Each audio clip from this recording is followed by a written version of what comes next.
بسم اللہ الرحمن الرحیم الحمد للہ رب العالمین والصلاة والسلام علی رسولہ الکریم اشہد ان لا الہ الا اللہ وحدہ لا شریک لہ واشہد ان محمدا عبدہ ورسولہ نبینا محمد صلی اللہ علیہ وسلم رب اشرح لی صدری ویسر لی امری واحلل عقدۃ من لسانی یفقہوا قولی ربنا زدنا علما ربنا زدنا علما اللهم فقنا في الدين اللهم فقنا في الدين اللهم فقنا في الدين۔ السلام علیکم ورحمۃ اللہ وبرکاتہ۔ سب کو قرآن کلاس میں خوش آمدید۔ اللہ تبارک و تعالی ہمارے وقت قبول فرمائے۔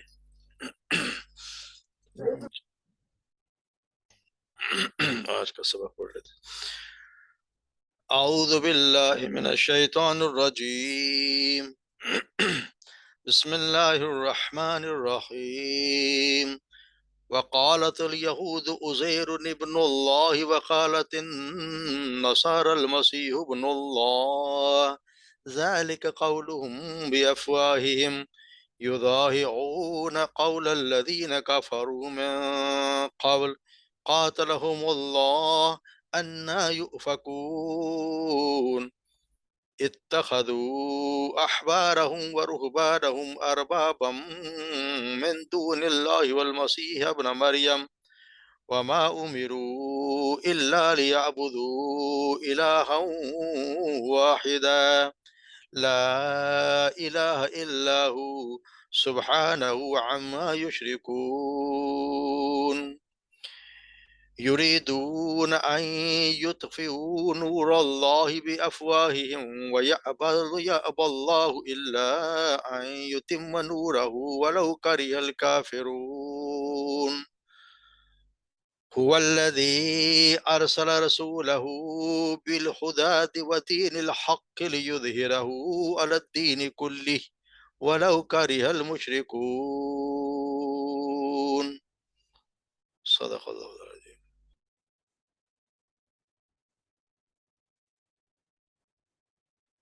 وقالت الیہود عزیر ابن اللہ،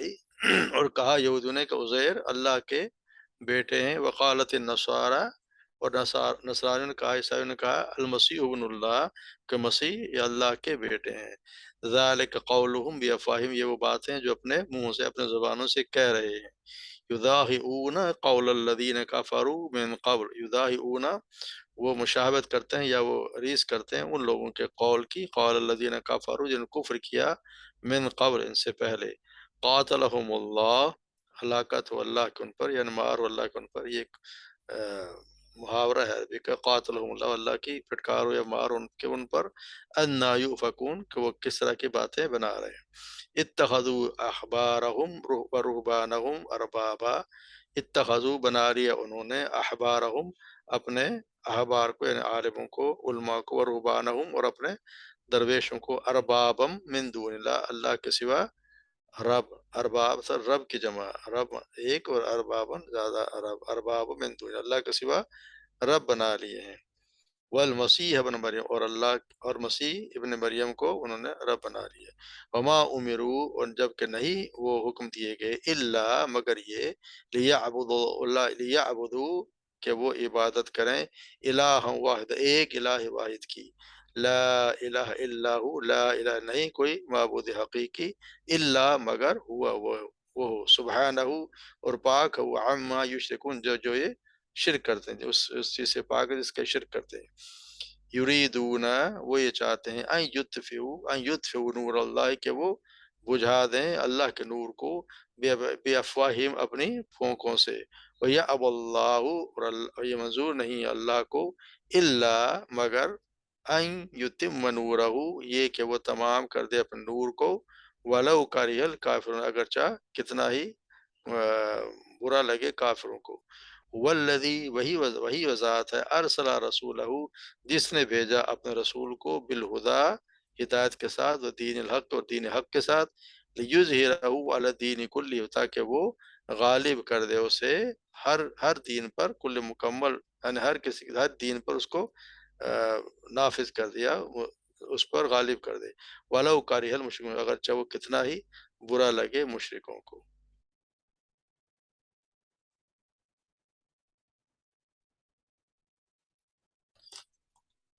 تو یہاں سے جیسے ہم پڑھتے آ رہے ہیں کہ یہ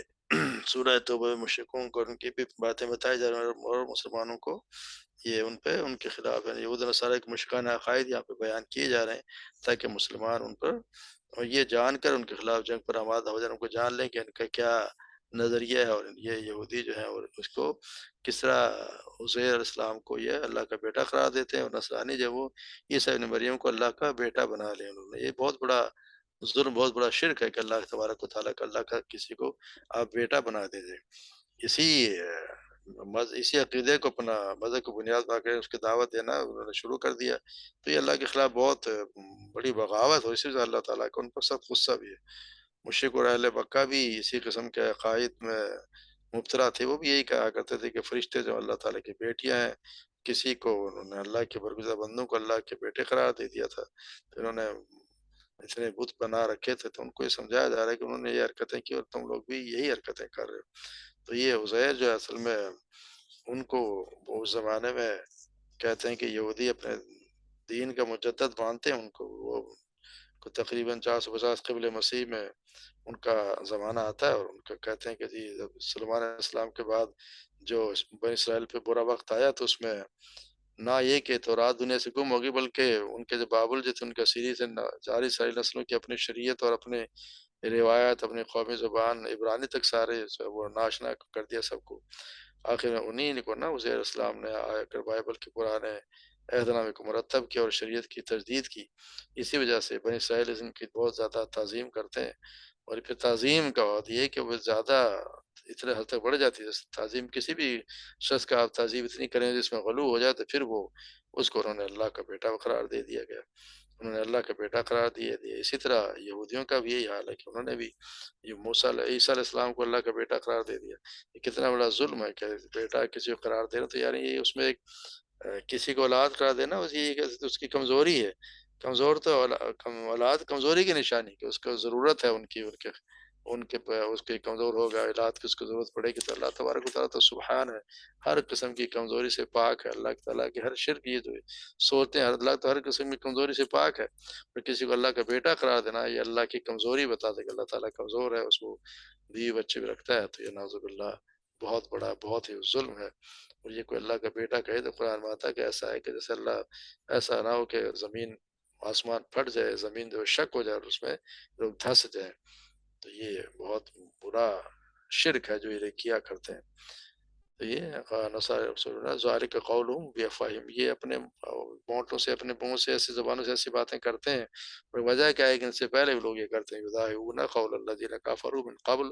یہ علی پہلے بھی ان لوگوں کی انہی کی دیکھا دیکھی ہے اس طرح کی باتیں کر رہے ہیں۔ تو پھر بعد میں سے فن یؤفکون، کیا ہے قاتلہم اللہ، اللہ تعالیٰ کی مار ان پر، اگر ہلاکت میں ڈال اللہ تعالیٰ نے، ان یؤفکون، کیسی باتیں یہ بنا رہے ہیں۔ پھر بتایا اتخذوا احبارہم و رہبانہم اربابا من دون اللہ، انہوں نے بنا لیا ہے رہبانہم اپنا احبارہم، اتخذوا احبارہم، اب یہ احبار کہتے ہیں ان کو حبر کی جمع ہے، حبر کہتے ہیں جو بہت بہت زیادہ علم والا ہے، اور کسی بات کو بہت خوبصورتی سے پیش کرنے والا شخص، یعنی کسی بات کو بڑے اچھے طریقے سے بڑے اچھے الفاظ میں، تو وہ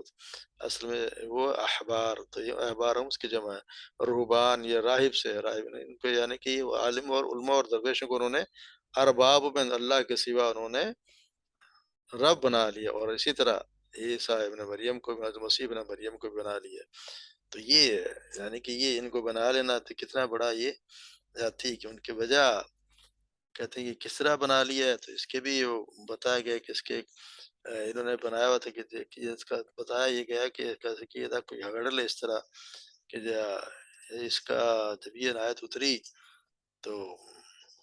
حاتم بن عدی بن حاتم ایک تھے، انہوں نے وہ جب ایمان لائے تھے ان کے بہت بڑے عالمی تھے، تو انہوں نے جب یہ باتیں سنی تو انہوں نے آپ صلی اللہ علیہ وسلم سے پوچھا کہ اللہ کے رسول یہ ہمارے لیے کہا گیا ہے کہ ہم نے ان کو بنا لیا، تو یہ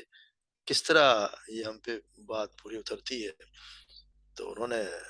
پھر یہی فرمایا کہ ایسا نہیں ہے، آپ نے فرمایا کہ یعنی وہ لوگ جو ہے وہ ان احبار و رہبان کی عبادت تو نہیں کرتے تھے، لیکن جب وہ کسی شے کو حلال قرار دیتے تھے تو یہ اس کے حلال مان لیتے، جب کسی شے کو حرام قرار دیتے تو یہ اسے حرام مان لیتے۔ یعنی یہ حلال اور حرام کے بارے میں قانون سازی کا حق صرف اللہ تعالیٰ کو ہے۔ اگر کوئی دوسرے حق کو استعمال کرتا ہے تو گویا وہ اللہ کی الوہیت کے حصہ دار بننے کی کوشش کرتا ہے، اور جو کہ اللہ کے علاوہ کسی کو یہ حق تسلیم کرتا ہے تو گویا اسے اللہ کے سوا اپنا رب تسلیم کر رہا ہے۔ یعنی کہ اگر یہ شخص کسی کو یہ مان لے کہ جی حلال اور حرام کی کسی کو اور کو بھی اختیار ہے اللہ کے سوا، کوئی بھی چاہے ہو، جو کوئی کتنا بڑا عالم ہو یا کوئی امام ہو یا کوئی بھی ہو، اگر وہ یہ کہے کہ وہ اپنی طرف سے کوئی حلال و حرام کی کرنے لگ جائے اللہ کے بتائے ہوئے اصول کے مطابق، اللہ کے بتائے چیزوں کے متعلق، اور آپ اس کو تسلیم کر لیں، اس کے حق کو بھی اور اس بات کو بھی، تو یہ سمجھ لیں کہ آپ نے اللہ کے سوا ان کو آپ نے اپنا رب بنا لیا۔ تو یہ بہت بڑا مسئلہ ہے جو آج کل، حالانکہ پورا یورپ کا بھی یہی حال ہے کہ ان کے پوپ کو پورے اختیار حاصل ہیں، مذہبی معاملات کے حوالے سے جو چاہے فیصلہ کرے۔ جیسے اس نے ایک فرمان کے ذریعے یہودیوں کو 2000 سال پہلے الزام ان پر تھا کہ جنہوں نے مسیح علیہ السلام کو صلیب پہ وہ بھی اس نے ایک فرمان کے ذریعے سارے اسے بری کر دیا۔ تو یہ اس طرح کے قرار دینا، اور ہمارے یہاں بھی اگر کوئی یہ شخص کسی کو اور کو یہ سمجھتا ہے کہ اللہ اور رسول کی بات کو چھوڑ کے کسی اور کی بات کو ترجیح دیتا ہے تو پھر اس کے لیے بھی بہت بڑی تنبیہ ہے، اس کو بھی یہ سوچنا چاہیے کہ کہیں ایسا تو نہیں کہ ہم بھی اسی چکر میں نہ آ جائیں، کیونکہ ان کے حالت یہ ہوتی ہے کہ علماء مشائخ کو تو تھوڑی سی رقم لے کر مرضی کے مطابق فتوے دے دیا کرتے تھے، اور اس طرح انہوں نے جو فتویٰ چاہے تھے ان کے مسائل علم اور شاخ کی بات پالنا، اور بغیر کسی دلیل کے اللہ کے رسول کی بات کے علاوہ، تو پھر یہ بہت بڑا مسئلہ ہے جس پہ ہمیں غور کرنا ہے، ہمیں بھی اور ان لوگوں میں بہت بڑی یہ خامی تھی جس کی وجہ سے انہوں نے کہا گیا، کیونکہ اللہ تعالیٰ تو کہہ رہے ہیں وَمَا أُمِرُوا إِلَّا لِيَعْبُدُوا إِلَٰهًا وَاحِدًا، کہ انہیں کو کوئی حکم نہیں دیا گیا سوائے اس کے کوئی ایک اللہ کی عبادت کرے۔ الہ تو ایک ہی ہے، اس کے علاوہ کوئی الہ نہیں۔ لا الہ الا ہو، لا الہ نہیں ایک معبود حقیقی کوئی مگر الا وہوا، سبحانہ اور پاک ہو، یعنی ہر قسم کی کمزوری سے۔ اللہ تبارک و تعالیٰ کی کمزوری سے بتایا، یہ کسی کی اولاد رکھنا یہ کمزوری ہے اس کی،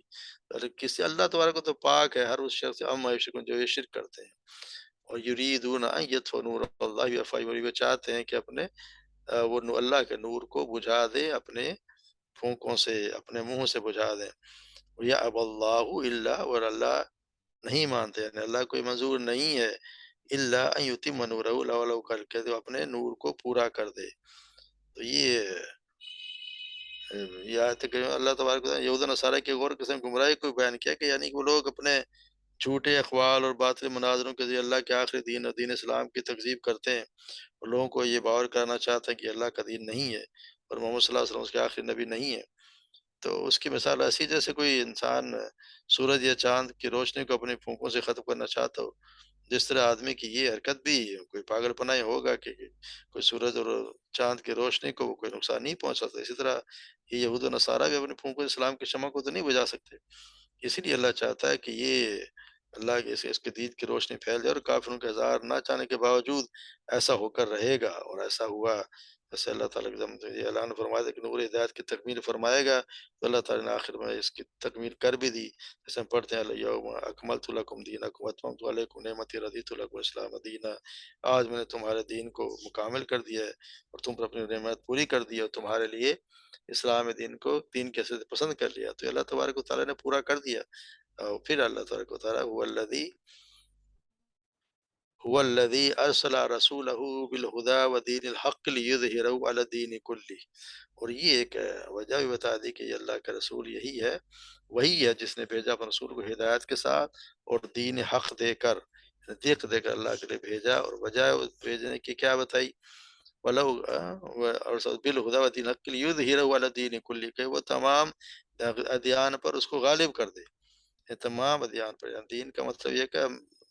دین کا مطلب یہ ہوتا ہے کہ ہم پہلے سے بھی کوئی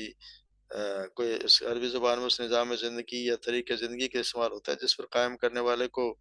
سند اور مطاع یعنی کہ تسلیم کر کے اس کی اتباع کی جائے، یعنی ایک ایسا دین جو دین کا طریقہ ہے، آپ کا نظام زندگی ہے یہ، اور اس کو جس پر یہ اترا ہے، جو سند ہے جس کے پاس اور جس کو یہ اللہ تبارک و تعالیٰ نے سند دی ہے، جس کو اللہ تعالیٰ نے منصب سونپا ہے، اس کی اتباع کی جائے، یہ اس کا اصل مقصد ہے۔ اور عباست رسول یعنی رسول اللہ صلی اللہ علیہ وسلم کو بھیجنے کا ایک مقصد بھی یہی بتایا گیا ہے کہ رسول اللہ صلی اللہ علیہ وسلم کو بھیجنے کا اصل مقصد یہی ہے کہ ان کو اسی لیے بھیجا گیا ہے کہ وہ ہر دین کو اس پہ غالب کر دیں پوری زندگی کو۔ یہ آپ صلی اللہ علیہ وسلم کی رسالت کی امتیازی یا تکمیلی شان کے واضح آپ کا مظہر ہے، جیسے کہ پہلے بھی گزر چکا ہے کہ آپ صلی اللہ علیہ وسلم رسالت کا بنیادی مقصد تو دوسرے انبیاء کی طرح بشارت دینا، ڈرانا، تذکیر کرنا، دعوت اور تبلیغ ہے، جس کا تذکرہ ہم سورہ نساء میں پڑھ چکے ہیں۔ رسول مبشرین و منذرین اللہ یکون للناس علی اللہ حجۃ بعد الرسل، لیکن یار کہ جیسے ان کا سال مبشر یہ رسول تو بنا کے مبشر بنا کر بھیجے گئے، ڈرانے والے بجا کر بھیجے گئے، تاکہ وہ لوگوں کو یہ کرتا کہ اللہ کے لوگوں کے اللہ کی طرف سے حجت قائم ہو جائے بعد الرسل۔ تو پھر یہ ہے پھر اللہ تبارک و تعالیٰ یہاں آپ صلی اللہ علیہ وسلم کی خاص ایک اور مقصد، حقیقی مقصد جو ہے وہ بتایا گیا ہے کہ اس آیت کا مقصد کیا ہے کہ ان کو دین حق اللہ کی طرف سے بھیجا گیا تاکہ وہ تمام طریقوں پر اس نظام کو غالب، تمام جو بھی نظام ہے، جو طریقے ہیں دین دنیا میں، سب پر غالب کر دے۔ دوسرے الفاظ میں آپ صلی اللہ علیہ وسلم کی باسط کبھی کسی بھی رسول کی باسط کی اس غرض سے نہیں ہوتی کہ جو نظام زندگی وہ لے کر آئے وہ کسی دوسرے نظام جو پہلے سے چل رہا ہے اس کے تابع ہو جائے یا اس سے مغلوب بن کر اس کی دی ہوئی رعایت اور گنجائشوں میں سمٹ کر رہ رہے، ایسا ہوتا نہیں، کیونکہ جو مالک السماء والارض تھا، جو آسمان اور زمین کا مالک ہے، اس کا وہ نمائندہ بن کر آتا ہے اور اپنے بادشاہ کے نظام حق کے غالب دیکھنا چاہتا ہے۔ کوئی دوسرا نظام کوئی دنیا میں رہے تو اسے اس نظام کے تحت، اس کے نظام کے نیچے تو رہ سکتا ہے، مگر ایسا ہو نہیں سکتا ہے کہ وہ نظام زیادہ غالب ہو اور یہ نظام جو اللہ کے رسول لے کر آئے وہ اس سے کم ہو جائے۔ اس طرح جیسے کافروں نے کہا کہ وہ جزیہ دے کر وہ رہ سکتے ہیں، یعنی کہ نظام وہ چھوٹے بن کے رہ سکتا ہے، لیکن ایسا نہیں کہ کوئی اور دین اسلام پہ غالب ہو جائے، کیونکہ اللہ کے رسول نے، اللہ تبارک و تعالیٰ اپنے رسول کو بھیجا اس مقصد کے ہدایت دے کر کہ وہ اپنے دین کو اللہ کے یعنی کہ دین جو نظام زندگی ہے اس کو ہر دین پہ غالب کر دے، والا چاہے وہ کتنا ہی برا لگے، کتنا ہی مشرکوں کو وہ کتنا ہی برا لگے، یہ ہر حال میں ایسا ہو کے رہنا ہے اور ایسا ہوگا بھی اور ہوا بھی ہے۔ جیسے آپ صلی اللہ علیہ وسلم کیا آتا ہے کہ جی سیدنا عمران بن حسین بیان کرتے ہیں، آپ صلی اللہ علیہ وسلم فرمایا میری امت کا ایک گروہ برابر حق پر لڑتا رہے گا اور دشمنوں پر غلبہ پائے گا حتیٰ کہ ان میں سے آخری گروہ مسیح دجال سے لڑے گا۔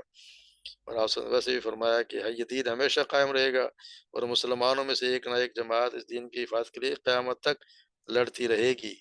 اسی طرح سیدنا تمیم داری بیان کرتے ہیں کہ میں نے رسول اللہ صلی اللہ علیہ وسلم کو فرماتے ہوئے سنا کہ وہ یہ دین وہاں تک پہنچ جائے گا جہاں جہاں دن اور رات ہے، اللہ تعالیٰ معزز کو عزت اور ذلیل کو ذلت دے کر شہر اور دیہات کے ہر گھر میں اس دین کو داخل کر دے گا۔ عزت سے مراد وہ عزت ہے جس کے ساتھ اللہ تعالیٰ اسلام کو معزز کر دے گا، اور ذلت سے مراد وہ ذلت ہے جس کے ساتھ اللہ تبارک و تعالیٰ کفر کو ذلیل کر دے گا، یعنی اللہ تبارک و تعالیٰ ہر گھر میں یہ دین پہنچے گا ضرور۔ یہ جب ان کے جانے کے بعد اللہ کے رسول جب اس دنیا چلے گئے تو اب یہ ہمارا یہ کام ہے کہ دین کو غالب کرنے کی جدوجہد کریں، کوشش کریں، کم از کم اپنے اوپر نافذ کریں اور کوشش کریں کہ اپنے اوپر نافذ ہو، اپنے خاندان میں نافذ ہو، پھر اس سے بڑھ کے اپنے ملک میں یا سارے دنیا میں اسلام نافذ ہونے کی تک کم سے کم کوشش تو انسان کو کرنی چاہیے اپنے ذات تک یا جہاں تک ممکن ہو سکے، کیونکہ اللہ کے رسول کا مقصد بھی یہی تھا کہ اسلام جب مغلوب ہونے کے لیے نہیں ہے، دین غالب ہے، اس کو ہر حال میں اس کو غالب کرنا ہے، ہر دین ہر قسم کا دھیان۔ اللہ تبارک و تعالی ہمیں صحیح سمجھ کے اور ہمت عطا فرمائے۔ وما علینا الا البلاغ۔